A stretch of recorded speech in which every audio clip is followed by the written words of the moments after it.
ఈ మధ్యకాలంలో భారతదేశంలోనే కాకుండా ప్రపంచవ్యాప్తంగా కూడా గుండె జబ్బుల తీవ్రత విపరీతంగా పెరిగిపోతుంది. పూర్వకాలం అయితే ఏదో 50 సంవత్సరాలు 60 సంవత్సరాలు దాటినటువంటి వాళ్ళలోనే గుండె జబ్బులు ఎక్కువగా చూస్తున్న పరిస్థితి ఉన్నట్లయితే ఉండేది. కానీ ఈ రోజుల్లో మాత్రం 25-30 సంవత్సరాలు దాటినటువంటి వాళ్ళలో కూడా ఎక్కువ శాతం మందిలో గుండె జబ్బులు వచ్చి అవి ప్రమాదకరంగా మారిపోయేటువంటి పరిస్థితి ఏర్పడుతుందమ్మా. దీనికి కారణాలు కోకొల్లలు. అంటే ఆహారపరమైనటువంటి పద్ధతులు సాంప్రదాయ విధానంలో మన పూర్వీకులు చెప్పినటువంటి పద్ధతిలో మనం ఆహార విధి విధానాలు పాటించలేకపోవడం ప్రధానమైన కారణం. అట్లే తర్వాత సరైనటువంటి వ్యాయామం మనం దేహానికి ఉండట్లేదమ్మా. అదేవిధంగా మానసిక ఒత్తిడి పెరిగిపోతుంది, సమయానికి తగినటువంటి ఆహారం తీసుకోలేకపోతున్నాము. ఇలాంటి అనేక రకాలైన కారణాల వల్ల ఈ యొక్క రక్తం చిక్కబడడం వల్ల ప్రధానంగా ఈ గుండె జబ్బులు వస్తున్నాయమ్మా. సో రక్తం బాగా ప్రవహిస్తే దేహం అంతా సమస్య ఉండదు. కానీ రక్తం ప్రవహించేదానికి ప్రధానంగా గుండె ప్రధాన పాత్ర వహిస్తుంది. గుండె రక్తాన్ని, శుద్ధమైనటువంటి రక్తాన్ని బాగా పంప్ చేయగలిగితే ఆ రక్తము రక్తనాళాల ద్వారా చక్కగా దేహం అంతా ప్రవహించగలిగితే మరి సమస్యలు ఉండవమ్మా. సో అటువంటి పరిస్థితిలో మరి గుండె రక్తాన్ని బాగా దేహానికి అంతా సరఫరా చేయాలంటే గుండెకు శక్తి కావాలి. గుండెకు శక్తి కావాలంటే గుండెకు రక్త సరఫరా బాగా జరగాలి. మరి ఆ గుండెకి సంబంధించినటువంటి రక్తనాళాలకు కానీ, గుండె నుంచి ఇతర భాగాలకు పోయేటువంటి రక్తనాళాలు కానీ రక్తం చిక్కగా ఉన్నప్పుడు రక్త సంచారం సరిగా జరగకపోవడం వల్ల ఈ సమస్యలు వస్తుంటాయమ్మా. సో ఈ రక్తం చిక్కబోవడం వల్ల ఏ విధంగా అయితే మామూలు నీళ్ళైతే ఒక పంపు ద్వారా ఈజీగా ప్రవాహం ద్వారా ఈజీగా పైపుల ద్వారా ఈజీగా మూవ్ అయిపోతుంటాయి, అట్లా కాకుండా ఇప్పుడు బురద నీరు కానీ, కలుషితమైన నీళ్లు కానీ, చిక్కగా ఉన్నటువంటి నీళ్లు కానీ పంపు చేయాలంటే మోటార్ కూడా సామర్థ్యం ఎక్కువ కావాలా, సరిగ్గా పంపు చేయలేదమ్మా. అదేవిధంగా మరి రక్తం పల్చగా ఉన్నప్పుడైతే గుండె బాగా శక్తివంతంగా సమర్థవంతంగా పనిచేయడంతో పాటు గుండె జబ్బులు రాకుండా కూడా ఉంటాయమ్మా. సో రక్తం పల్చగా ఉండడం చాలా చాలా అవసరం. గుండె జబ్బులు వచ్చేదానికి ప్రధానమైన కారణము 100లో దాదాపు 90% వరకు కూడా రక్తం చిక్కగా ఉండడం. రక్తం చిక్కగా ఉండేందుకు ఈ ప్లేట్లెట్స్ అనేటువంటి కణాలు ఎక్కువగా ఉండడము, అదేవిధంగా కొవ్వు, కొలెస్ట్రాల్ ఇలాంటివి పేరుకుంటుండడం, ఇవన్నీ కూడా వీటి వల్ల కూడా రక్తం చిక్కబడేటువంటి పరిస్థితి ఏర్పడుతుంటుందమ్మా. మరి ఈ రక్తం చిక్కబడకుండా పల్చగా ఉండేందుకు ఆహార పదార్థాల్లో ప్రకృతి ఎన్నో రకాల ఆహార పదార్థాలను ప్రతిపాదించడం జరిగిందమ్మా. అందులో ప్రధానమైనటువంటి ఆహారాలు ఒక పంచరత్నాలు అని చెప్పేసి ఉన్నాయమ్మా. ఈ పంచరత్నాలు అనేటువంటి ఆహారాన్ని మనం చిన్న వయసు నుంచే తరచుగా బాగా ఉపయోగించినట్లయితే మరి గుండె జబ్బులు రాకుండా ఉంటాయి. వచ్చినటువంటి గుండె జబ్బులు కూడా త్వరగా తగ్గేందుకు అవకాశం ఏర్పడుతుందమ్మా.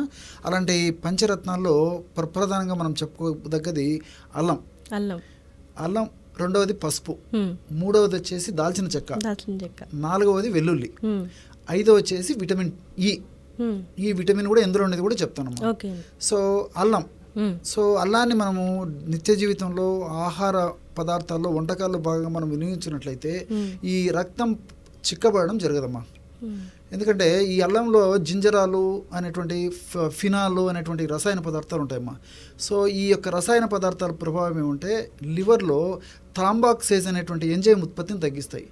ఎప్పుడైతే థ్రాంబాక్సేజ్ అనేటువంటి ఎంజైమ్ ఉత్పత్తి లివర్లో తగ్గిపోతుందో అప్పుడు ఈ ప్లేట్లెట్స్, ఈ యొక్క కణాలు ఏవైతే ఉన్నాయో అవి దగ్గరగా రాకుండా ఉండేందుకు ఉపయోగపడుతున్నామా.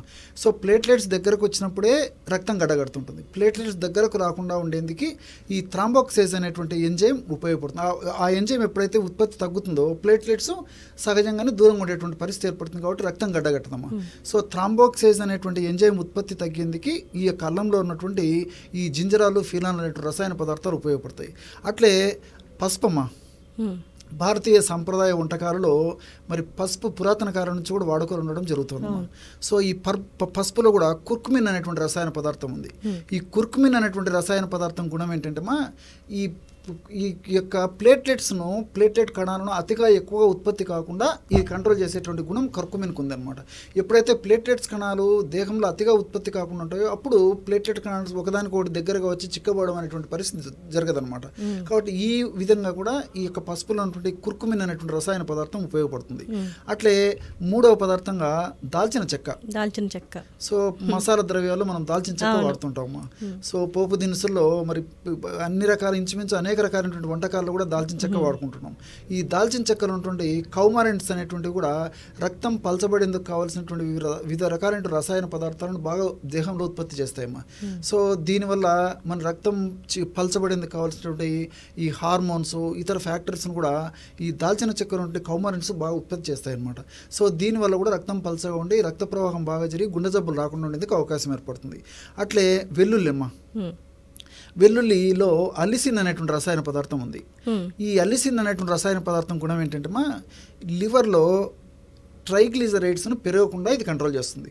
అదేవిధంగా ఈ ట్రైగ్లిజరైడ్స్ మన దేహానికి హాని చేస్తుంటాయి. అవి ఒక రకమైనటువంటి కొవ్వు పదార్థాలు. అట్లా ఎల్డిఎల్ విఎల్డిఎల్ అనేటువంటి రకాలైనటువంటి ఈ కొవ్వు పదార్థాలు కూడా మన దేహానికి హాని చేస్తుంటాయి కొలెస్ట్రాల్ అనమాట. మనం వాడుక భాషలో చెప్పాలంటే కొలెస్ట్రాల్ ఇవన్నీ. సో ఇవి కూడా మన దేహానికి హాని చేస్తుంటాయి.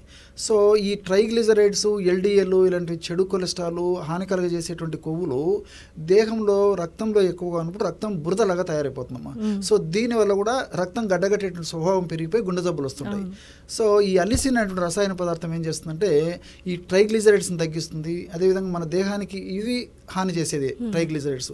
అట్లే హాని చేసేటువంటి ఎల్డిఎల్ విఎల్డిఎల్ అనేటువంటి ఈ యొక్క కొలెస్ట్రాల్ను బాగా తగ్గించేసేసి మన దేహానికి హాని చేసేటువంటి మన దేహానికి మేలు చేసేది మన దేహానికి ఉపయోగపడేటువంటి హెచ్డిఎల్ అనేటువంటి కొలెస్ట్రాల్ను పెంచుతుందమ్మా. సో ఎప్పుడైతే హెచ్డిఎల్ అనేటువంటి కొలెస్ట్రాల్ పెరుగుతుందో గుండె జబ్బులు రాకుండా ఉంటాయి. ఇది దాని వెనుక ఉన్నటువంటి తతంగం. సో చివరిగా ఏంటంటే విటమిన్ ఈ కూడా మన దేహంలో రక్తం గడ్డకట్టకుండా ఉండేందుకు ఉపయోగపడేటువంటి వివిధ ఫ్యాక్టర్స్ని బాగా కంట్రోల్ చేసేస్తాయమ్మా. సో విటమిన్ డి ఎక్కువగా ఉన్నటువంటి మన ఆహార పదార్థాల గురించి మనం ఆలోచించినట్లయితే డ్రై నట్స్లో ఈ విటమిన్ ఈ ఎక్కువగా ఉంటుందమ్మా. ప్రధానంగా ప్రొద్దుతిరుగుడు, అదేవిధంగా పిస్తా, తర్వాత బాదాము ఇలాంటి పప్పుల్లో విటమిన్ ఈ ఎక్కువగా ఉంటుందన్నమాట.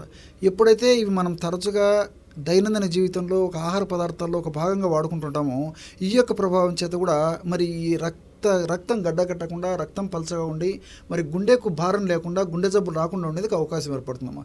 కాబట్టి నేను చెప్పినటువంటి ఈ పంచరత్నాలు ఈ 5 పదార్థాలు అంటే అల్లము, పసుపు, వెల్లుల్లి, దాల్చిన చెక్క, విటమిన్ ఈ ఇవి మనం తరచుగా ఆహార పదార్థాల్లో తీసుకోవడం వల్ల వంటకాల్లో భాగంగా తీసుకోవడం వల్ల చిన్నప్పటి నుంచే మరి తల్లిదండ్రుల పిల్లలకి ఇలాంటి ఆహార పదార్థాలను మనం అలవాటు చేయడం వల్ల మరి గుండె జబ్బులు త్వరగా రాకుండా ఉంటాయి.